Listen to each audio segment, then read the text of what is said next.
wars leave unanswered questions.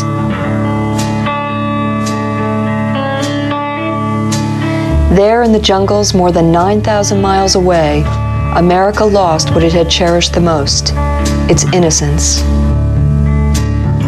No yellow ribbons greeted the young soldiers who fought this unpopular war.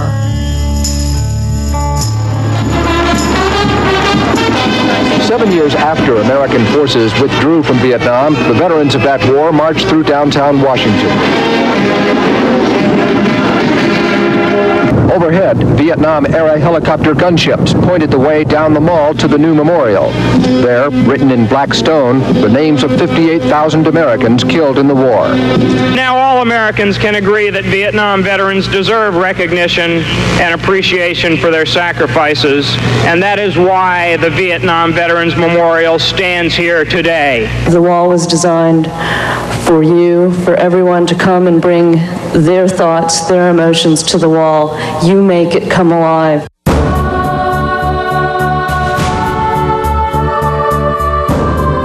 The nation said, we need you, and we came. And the men that are represented on this memorial paid the ultimate price. Their families made the ultimate sacrifice. I was called by Craig, and he asked me if I could join him on the possibility of having a memorial. And we sat and chatted, and I said to him, you know, Craig, I may be able to do a little more than an estimate. You know, it's a great honor to be involved with that. That was a 10-year long task. The intricacy of the stone and the different mica aspects and parts of the granite that become exposed. And so it becomes almost alive. It's almost like you're going inside of the being. You're unearthing it.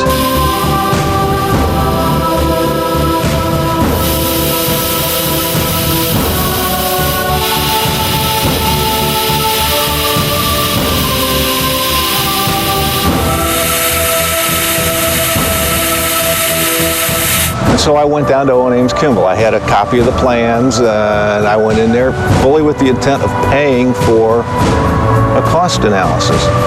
He said, this is what we're going to do. We're going to build this thing. And they all said, yeah, we can do that. This is a great area, and people know each other's skills. I just thought that this community could step up, and they did. Next thing I know, they're down pulling permits, and I could hardly turn around before they were breaking ground. There were 30 yards of concrete went into this project. It was kind of neat. This whole project was done with volunteers, volunteer service, volunteer labor, volunteer materials. Having relatives and friends who actually fought in Vietnam, and some friends who did not come back from Vietnam, I thought it was a worthwhile project. I couldn't wait to get started on it. They each did small parts of it, but every one of them jumped in. I don't think we had a person turn us down. And of course, everything just alleviated, and the fear turned into a rush of desire.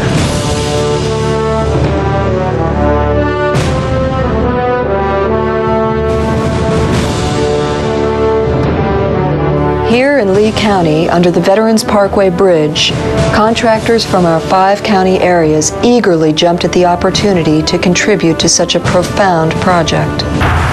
This is our legacy. It was a matter of finding the right people, but they were out there and we found them.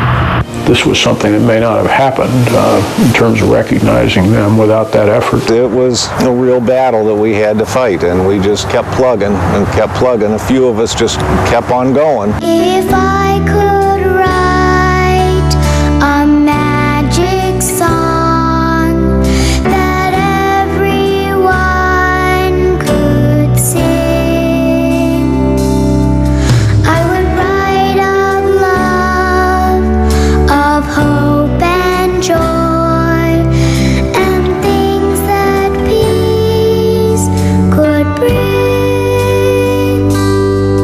And when we say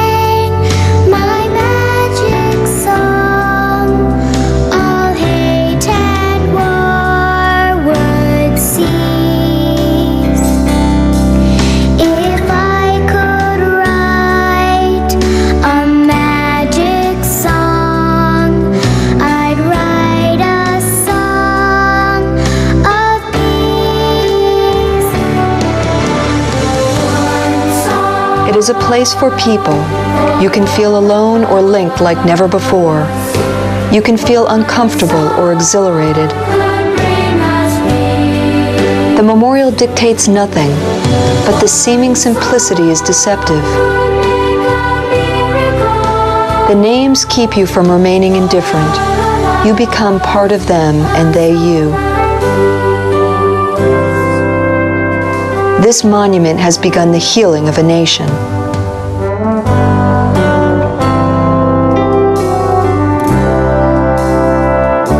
It really hits home just what the real price of war is.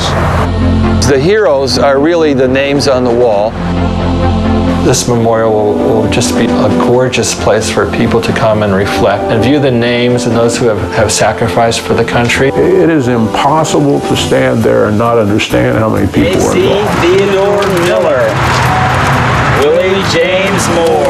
I think people forget that they need to go out and see these things. I wouldn't be surprised if, like the memorial in Washington, people actually come and leave things, letters, photographs. They laid it on the line. The names on that wall represent people who were residents of Lee County or Hendry or Collier and, would be my age today. When we see the names floating in space almost because of the light, illuminating them, and with the black granite appearing like it was space, and the names are the spirits and souls of those people who have contributed so much by giving their life to an important cause. I can only hope that we realize they're still very close to us.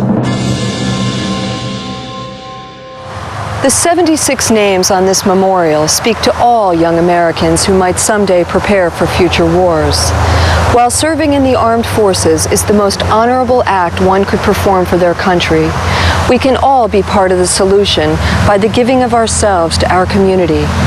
This Vietnam Memorial is not only a place of healing, but an educational experience for our next generation. Please consider your contribution to the Southwest Florida Vietnam Memorial Trust Fund. Contact the Vietnam Veterans of America, Post 594. Thank you. Let's see what you have. Oh, this is beautiful.